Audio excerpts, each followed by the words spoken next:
Hi viewers, welcome to my channel. మెయిన్గా ఈరోజు మనం ఈ వీడియోలో మాట్లాడబోయే టాపిక్ ఏంటంటే విజయవాడలో ఈ గత వారం రోజుల నుంచి భారీ వర్షాల కారణంగా విజయవాడ మెయిన్గా ఏదైతే ఈ కృష్ణానది ఒడ్డుగట్టున ఏదైతే కృష్ణలంక కానీ లేకపోతే రామలింగేశ్వర కట్ట కానీ రాణిగారి తోట కానీ ఈ కట్టబారు ఏదైతే ఉందో ఆ ప్రాంతం కూడా బాగా మునిగిపోవడం అయితే జరిగింది. అయితే ఇక్కడ మెయిన్గా చూసుకుంటే దీన్ని అడ్డం పెట్టుకొని ఇక్కడ వైఎస్ఆర్సీపీ అయితే మెయిన్గా రాజకీయం చేయడానికి అయితే ప్రయత్నం చేస్తుంది. అది ఏంటి అని అంటే ఇప్పుడు ఈ ఏదైతే కృష్ణానది ఒడ్డుగట్టు ఏదైతే ఉందో ఇప్పుడు ఈ 4 పేర్లు చెప్పాను కదా, ఈ కృష్ణలంక కట్ట కానీ రామలింగేశ్వర కట్ట కానీ లేకపోతే ఈ రాణిగారి తోట ఇవేవైతే ఉన్నాయో ఈ గ్రామాలు అంటే ఈ ఏరియాలు ఏవైతే ఉన్నాయో అవి కృష్ణానది ఒడ్డుగట్టున ఉంటాయి. అయితే దానికి సంబంధించి ఒక రిటర్నింగ్ వాల్ అనేది కట్టడం అయితే జరిగింది. అది ఎవరు కట్టారు ఏంటి అనేది పక్కన పెడితే ఇప్పుడున్న వైఎస్ఆర్సీపీ ఆ రిటర్నింగ్ వాల్ కట్టింది జగన్మోహన్ రెడ్డి. జగన్మోహన్ రెడ్డి వల్లే ఈరోజు విజయవాడ ప్రజలందరూ కూడా ప్రాణాలతో బతికున్నారంటే జగన్మోహన్ రెడ్డి కారణం అనేటట్టయితే కొంచెం రాజకీయంగా మాట్లాడుతూ చంద్రబాబును తక్కువ చేసి మాట్లాడుతున్నారు. అంటే చంద్రబాబు ఏమీ చేయలేదు, అభివృద్ధి అంతా జగన్మోహన్ రెడ్డి చేశారు, అలాంటి నాయకుడిని ఓడించేశారని చెప్పి కొన్ని మాటలు అయితే మాట్లాడడం జరిగింది.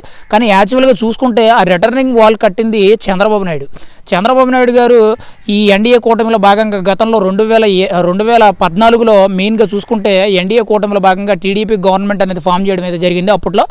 అయితే అప్పుడు చంద్రబాబు నాయుడు అధికారంలోకి వచ్చిన తర్వాత రిటర్నింగ్ వాల్ని కట్టడం అయితే జరిగింది. అంటే నేను కళ్ళారా చూశాను. 2017లో నేను విజయవాడలో ఒక కోచింగ్ పని మీద నేను విజయవాడలో రామలింగేశ్వర కట్టలో దాదాపు 2 నెలల వరకు అక్కడ ఉండడం అయితే జరిగింది.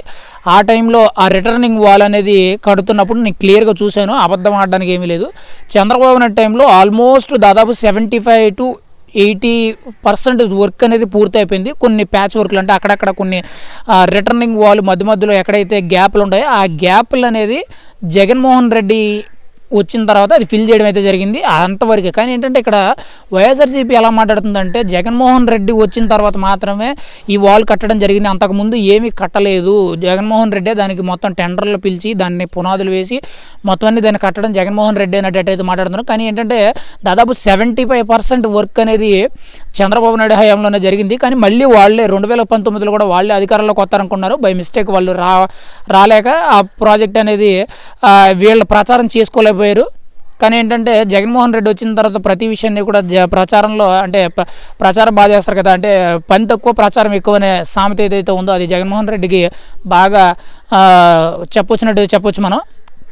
కానీ ఇక్కడ చూసుకుంటే అది కట్టింది మాత్రం చంద్రబాబు నాయుడు హయాంలో, అంటే 2014 ఎన్డీఏ కూటమిలో భాగంగా టీడీపీ గవర్నమెంట్లో అదైతే కట్టడం జరిగింది. అదే కాదు, ఇప్పుడు ఏదైతే మనం మెయిన్గా మాట్లాడుకుంటున్నామో విజయవాడ కనకదుర్గమ్మ ఫ్లైఓవర్ ఉందో ఇది కూడా చంద్రబాబు నాయుడు హయాంలోనే ఆ వర్క్ స్టార్ట్ చేయడం. దాదాపు అప్పటికి ఆయన దిగిపోయడానికి దాదాపు 20% 30% వర్క్ మాత్రం జరిగింది. కానీ ఏంటంటే అది స్టేట్ గవర్నమెంట్ లెక్కలోకి రాదు, అది ఆ ప్రాజెక్ట్ అనేది సెంట్రల్ గవర్నమెంట్ లెక్కలోకి రాదు, ఎందుకంటే అది హైవేలోకి ఇంక్లూడ్ అయి ఉంటుంది. కానీ ఏంటంటే స్టేట్ గవర్నమెంట్ తరపు నుంచి మన వంతు కొంత వాటా ఇవ్వాలి. అది కాకుండా మన ల్యాండ్ అనేది గ్యాదర్ చేసి మన గవర్నమెంట్కి అప్పచెప్తే సెంట్రల్ గవర్నమెంట్ అనేది ఆ ప్రాజెక్టు కంప్లీట్ చేస్తుంది. కానీ ఏంటంటే ఇక్కడ ఎలా చెప్తున్నారు అని అంటే విజయవాడ ఈరోజు వరదల్లో మునిగిపోకుండా చాలామంది ప్రాణాలు కాపాడింది జగన్మోహన్ రెడ్డి అనేటట్టు మాట్లాడుతున్నారు. కానీ ఇక్కడ మెయిన్గా చూసుకుంటే అది జరిగింది టీడీపీ హయాంలో. ఇక్కడ ఏంటంటే దానికి కొన్ని ప్యాచ్ వర్క్లు ఉండడం వల్ల రీసెంట్గా ఉన్న నాయకులు ఎవరైతే ఉన్నారో వాళ్ళ చొరవతో కొంతమంది అయితే ఆ ప్యాచ్ వర్క్లు పూర్తి చేయడం జరిగింది.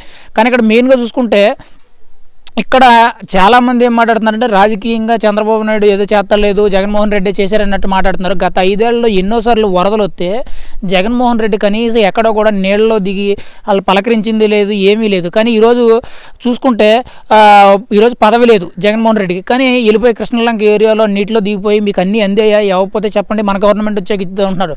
గత గవర్నమెంట్ అంటే 2019 నుంచి 2024 ఏదైతే వైఎస్ఆర్సీపీ గవర్నమెంట్ ఉందో సంవత్సరానికి ఒకసారి వరదలు వచ్చినా సరే ఎక్కడ కూడా వెళ్ళి దిగి పరామర్శించి వాళ్ళ కనీసం కొంతమందికి అయితే నష్టపరిహారం కూడా ఇప్పటి వరకు అందలేదు. రైతులకే కానీ లేకపోతే పునరావాస బాధితులు ఎవరైతే వరద బాధితులు ఉన్నారో వీళ్ళకి కానీ ఎవరికి కూడా మినిమం నష్టపరిహారం అనేది కల్పించలేదు. కానీ ఈరోజు రాజకీయం చేయడం కోసం జగన్మోహన్ రెడ్డి అనేది ఈ పని చేయడం అయితే జరుగుతుంది.